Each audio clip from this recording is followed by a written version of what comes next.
I joined the project in August 2018. After 20 years of service, 15 spent in Special Forces, I was finally thinking about walking away.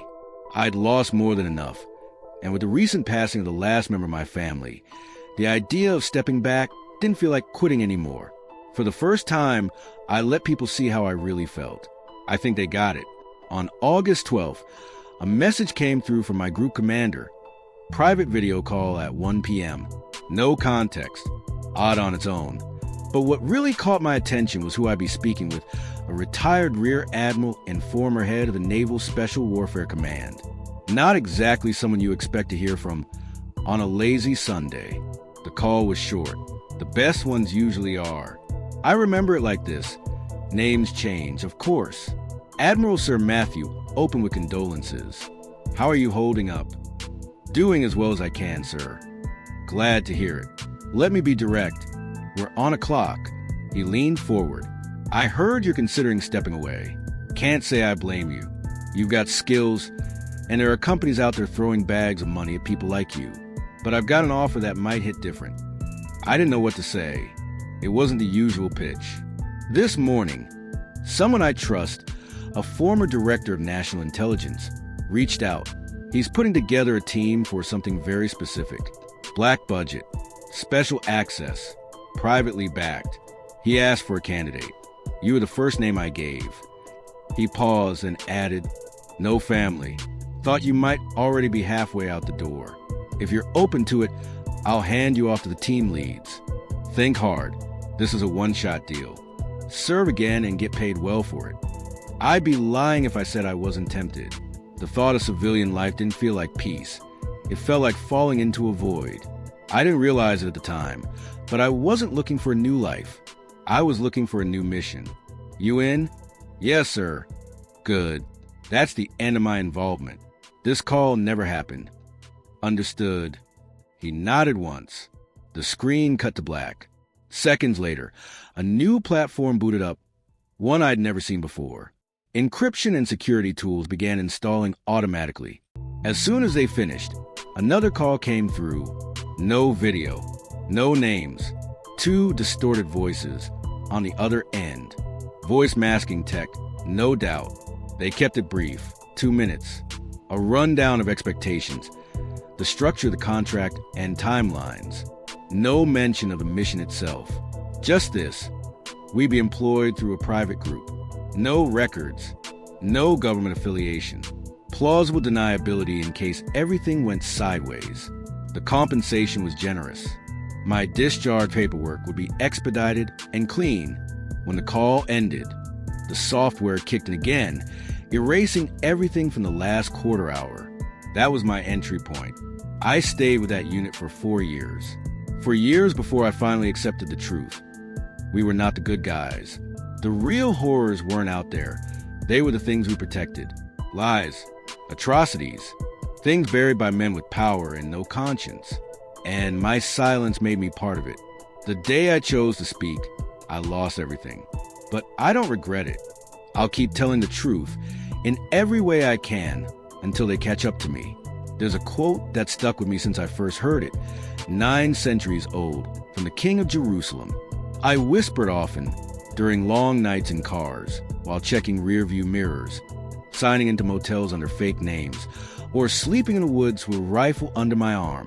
When you stand before God, you cannot say, I was told by others to do this, or that virtue is not convenient at the time. That won't be enough.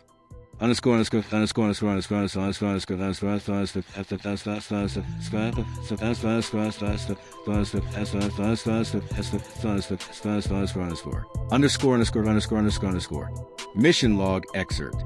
Interference remained manageable throughout. Adam warned us of potential effects. Headaches, fatigue, sudden temperature spikes, symptoms of prolonged electromagnetic exposure. We all experienced some variation of those, but nothing as severe as expected, or at least, not that I recall. We stopped every 2 miles, per protocol. John checked atmospheric conditions each time before we continued. Eve tried multiple times to retrieve biofilm samples, but with no success. The tunnel walls were opaque, but our geologist was baffled. Something about basalt formations and traces of hydrated minerals. It was probably fascinating if you spoke his language. We hit the 6-mile mark in just over half an hour. Still nothing but our breathing, the creak of cables, and the occasional flicker from our headlamps. At 7.7 miles, Jan called out, "This is it. We're officially deeper than any man-made borehole in history."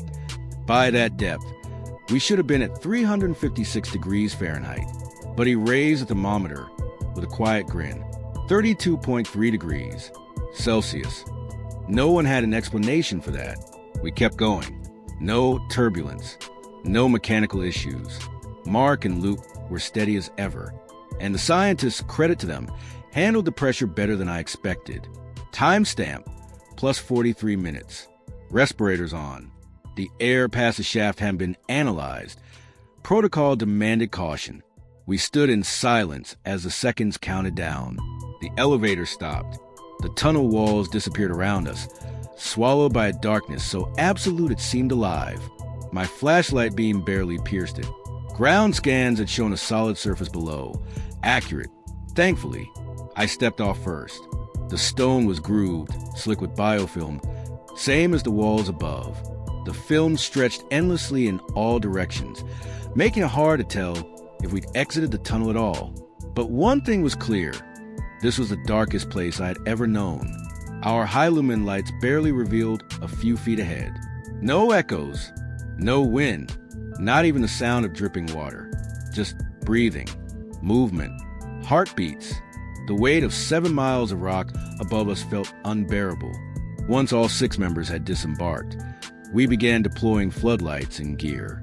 I synced our trackers and audio-video feeds. Minor delays, interference, maybe. Night vision gave us nothing but a fog of static. Infrared was worse. We operated in shadows. The air was tested. Clean. We removed our masks. Mark recovered both drones we'd lost during the preliminary missions. The new drone lasted 10 seconds before interference killed it midair. Jan deployed alternative imaging. 30 minutes later, the scans returned.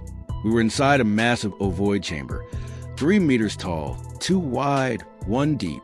But something else caught our attention. Suspended above us, starting just 100 feet up, was an object. Mark was the first to speak. "What the hell is that?" A colossal cylinder spanned the entire chamber. 2 miles long, half a mile in diameter. It floated, no anchor points, no visible support. It just hung there. We fired floodlights toward it. Cameras zoomed in. Nothing but a smooth metallic surface. No seams, no panels. Just the skin of a sleeping giant. I checked the time. "We'll return to it later," I said. "Stick to the schedule." The biofilm near the elevator had begun glowing faintly. Bioluminescence? It was spreading. Beautiful but unsettling. 2 hours to lay the light grid and cables. A quarter of the floor now lit barely. Our headlamps flickered constantly. We'd have to live with it. I projected a grid onto John's 3D model. Synced everyone's devices. Just as we prepared to regroup at base camp. It happened. Eve fell. A thud, a sharp gasp. Luke helped her up. I patched into her video feed. "You okay?" I asked. "Yeah," she muttered, brushing herself off. Something sharp caught my leg. But the footage showed nothing, no obstacle, no debris. Luke confirmed the same. She rolled up her pant leg. Deep laceration, bleeding. But the ground looked flat, featureless. "Let's get you patched up," I said. Mark the grid point. I should have called it right then. But I didn't. We split up. Team 1, me and Peter, perimeter route. Team 2, Mark and John, toward the artifact. Team 3, Luke and Eve, hold at base until we returned. Estimated time, 4 hours perimeter, 3 center path. Halfway to our checkpoint, the light behind us had vanished. The dark was suffocating. I felt off, sweating, heart racing. For the first time in years, I felt real fear. "Status?" I asked over comms. "Checkpoint 4, Mark responded, "conducting EM scans." John added, "Interference peaks near the cylinder's ends. Weakest at the center. Could be important." "Copy." Luke and Eve confirmed diagnostics were online. Static crackled briefly. Distance was degrading the signal. Peter touched my arm. "Light ahead," he whispered. "Z109, maybe?" I looked. A faint red glow, pulsing. "This is Team 1, possible anomaly at grid Z109. Investigating." As we approached, the glow intensified. Red veins flowed through the wall, moving like magma. It streamed to the floor. Peter grinned. "Lava?" He stepped forward before I could stop him. "It's cold. No heat." The biofilm itself glowed, redirecting energy, dispersing heat. The chamber lit up in a crimson wash. Then Peter pointed upward. There was again the artifact, looming, silent, vast. Just then, John's voice broke through the comms. "There's a discontinuity. Surface break. Circular channel, 40-foot radius. Glowing. Might be a hatch." I tried to respond. Only static. Peter stepped back, stunned. "It's cooling already. Look, that was at least 700 degrees, minimum." John came back online. "Team 1, do you copy?" "This is Team 1. Go ahead." Mark's gone." I turned. He was just there. I can't see him. He's not answering on comms. We checked his tracker. Nothing. No feed. No audio. His weapon was still there. "He's here," John whispered, holding up the -17 Malawian kwaches. I pulled up Mark's last 90 seconds of video. One moment. He was watching John walk ahead. The next, gone. My pulse spiked. "John, do you read?" "Yeah, I'm here. I hear you. Stay on comms. Do not break this line. We're coming to you. You're at grid M101, right?" Yeah, I think so." "Full lights. Stay put. We're en route." I was already running. Peter followed close. "Team 1 to Team 3. Mark is missing. We're heading to his last known. Be ready to move if needed." "Copy." Luke's voice came through. Then, Mark's tracker reappeared. But no video. No voice. The signal placed him just 30 feet from where he vanished. "John, listen. You're close. For minutes out. You see the signal?" "Yeah."